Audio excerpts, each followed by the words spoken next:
Hi viewers, welcome to my channel. இன்றைக்கி நம்ம Christmas plum cake with alcohol எப்படி செய்கிறதுன்னு பார்க்கலாம். வாங்க, இதுக்கு தேவையான பொருட்கள் எல்லாம் போடுறத பார்க்கலாம். முதல்ல நான் 100 கிராம் டூட்டி ஃப்ரூட்டி போட்டிருக்கேன். அதுக்கப்புறம் ஃப்ரெஷ் ஆரஞ்சு தோல் கட் பண்ணி போட்டிருக்கேன். அதுக்கப்புறம் கருப்பு திராட்சை, அதுக்கப்புறம் ரெட் செர்ரி,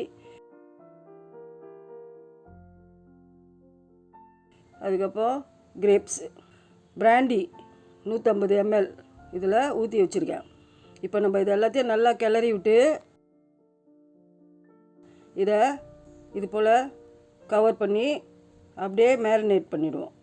நான் 2 hours மேரினேட் பண்ணேன். நீங்கள் ஓவர் நைட் கூட மேரினேட் பண்ணி வச்சுக்கலாம். இப்போ நம்ம ட்ரை இன்க்ரீடியன்ட்ஸ் எல்லாம் பார்த்துடலாம். 2 கப்பு மைதா மாவு, இதை நல்லா ஜலிச்சு எடுத்துக்கணும்.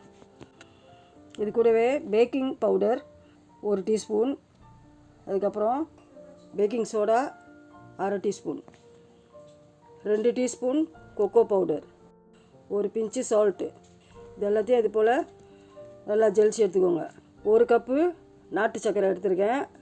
அது கூட 2 பட்டை, 2 லவங்கம், 1 அரை ஜாதிக்காய். இது எல்லாத்தையும் போட்டு நல்லா பவுடர் ஆக்கிக்கணும் மிக்சியில் போட்டு. நான் இப்போ 4 முட்டை போட்டு வச்சுருக்கேன். இப்போ வெட் இன்க்ரீடியன்ட்ஸ் நம்ம பார்த்துட்ருக்கோம். அது கூட இந்த அரைச்சி வச்ச நாட்டு சர்க்கரையும் அதில் கலந்துடலாம். கூடவே 1 கப்பு எண்ணெய், வாசம் இல்லாத எந்த எண்ணெயும் யூஸ் பண்ணிக்கலாம். நான் கோல்டு வின்னர் எண்ணெய் தான் யூஸ் பண்ணியிருக்கேன். இப்போ இது எல்லாத்தையும் நல்லா மிக்ஸ் பண்ணிவிட்டு பீட்டர் வச்சு நல்லா பீட் பண்ணி எடுத்துக்கலாம். இந்த நாட்டு சர்க்கரை எல்லாம் நல்லா கரையிற வரைக்கும் நல்லா பீட் பண்ணணும். அவ்வளோதான், அது ரெடி ஆகிடுச்சு. இப்போ ஏற்கனவே நம்ம ஜலிச்சு வச்சுருக்கிற அந்த ட்ரை இன்க்ரீடியன்ட்ஸ் எல்லாம் நல்லா கிளறி விட்டு எல்லாம் எல்லாத்தையும் கலந்து எடுத்து வச்சுக்கணும். இப்போ இந்த பீட் பண்ண அந்த பேட்டரில் வெனிலா எசன்ஸு 1 டீஸ்பூன் போட்டிருக்கேன். போட்டுட்டு அது கூட இப்போ நம்ம ட்ரை இன்க்ரீடியன்ட்ஸில் கொஞ்சம் கொஞ்சமாக அதில் போட்டு இது போல் நல்லா கலக்கிக்கிட்டே வாங்க. ஒரே பக்கமாக கிளறுங்க. இதே போல் கொஞ்சம் கொஞ்சமாக மாவை போட்டு நல்லா இதை கிளறி எடுத்துக்கோங்க. நீங்கள் இது போல் மாவு கொஞ்சம் கொஞ்சமாக போட்டு கிளறும்போது ரொம்ப திக்காக நீங்கள் ஃபீல் பண்ணிங்கன்னா இது கூட நீங்கள் ஒரு 1/2 கப்பு தண்ணி ஆட் பண்ணிக்கலாம், இல்லை பால் கூட ஆட் பண்ணிக்கலாம்.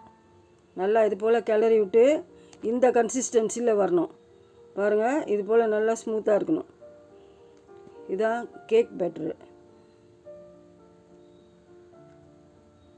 இது போல் கட் அண்ட் ஃபோல்டு மெத்தடில் நல்லா இது போல் பண்ணிவிட்டு ஏற்கனவே நம்ம ஊற வச்சுருக்கிற அந்த ஃப்ரூட்ஸ் எல்லாம் இப்போ நம்ம இந்த பேட்டரில் போட்டுடலாம்.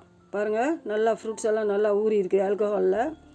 இப்போ இது எல்லாத்தையும் அதில் போட்டுட்டு இப்போ நம்ம நல்லா எல்லாத்தையும் நல்லா மிக்ஸ் பண்ணிக்கலாம். பாருங்கள், இது போல் நல்லா மிக்ஸ் பண்ணி இதை இப்போ நம்ம தனியாக எடுத்து வச்சுக்கலாம். இதுக்கு முன்னாடி நான் ஏற்கனவே ஒரு ப்ளம் கேக்கு அப்லோட் பண்ணியிருக்கேன். அதையும் போய் பாருங்கள். அதில் ஆல்கஹால்லாம் எதுவும் கிடையாது. அதில் நான் ஃப்ரூட்ஸு நட்ஸு எல்லாமே போட்டிருக்கேன். கேக் செய்கிற பாத்திரத்தை 10 நிமிஷத்துக்கு முன்னாடியே கொஞ்சம் நேரம் ஹீட் பண்ணி வச்சுடுங்க. கேக் டின்னில் பட்டர் பேப்பர்லாம் போட்டு நல்லா ரெடி பண்ணி வச்சுக்கிட்டு இந்த பேட்டரை அதில் ஊற்றிடலாம். பாருங்கள், இது போல் ஊற்றிட்டு இது மேலே நீங்கள் ஃப்ரூட்ஸு நட்ஸு எல்லாமே வேறு தனியாக கொஞ்சம் போட்டுக்கலாம். இப்போ நல்லா ஹீட் ஆகிடுச்சு. இப்போ நம்ம இந்த பேட்டரை அது உள்ளார வச்சிடலாம். பாருங்கள், இது போல் வச்சுட்டு மூடி போட்டு மூடிடுங்க. அது மேலே ஏதாவது ஒரு வெயிட்டை வச்சுருங்க. இந்த கேக் பேக் பண்ணுறதுக்கு எனக்கு 1.5 மணி நேரம் ஆச்சு. இப்போ இது வெந்துருச்சான்னு நான் பார்க்குறேன். பாருங்கள், இது போல் ஒரு குச்சி வச்சு உள்ளார குத்தி எடுத்திங்கன்னா அதில் எதுவுமே ஒட்டாமல் இருக்கணும். அப்போனா அது வெந்துருச்சுன்னு அர்த்தம்.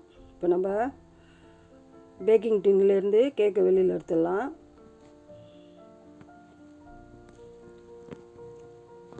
எடுத்துகிட்டு அது அடியில் இருக்கிற பேப்பர் ஷீட்டெல்லாம் வெளியில் எடுத்துகிட்டு இப்போ நம்ம பிளேட்டில் வச்சுக்கலாம். அவ்வளோதான். இப்போது நம்ம கேக் ரெடி ஆயிடுச்சு. இப்போ இதை நம்ம ஸ்லைஸ் பண்ணலாம். இது நீங்கள் எந்த ஷேப்பில் வேணாலும் கட் பண்ணலாம், அது உங்கள் விருப்பம். நான் இது போல் கட் பண்ணுறேன்.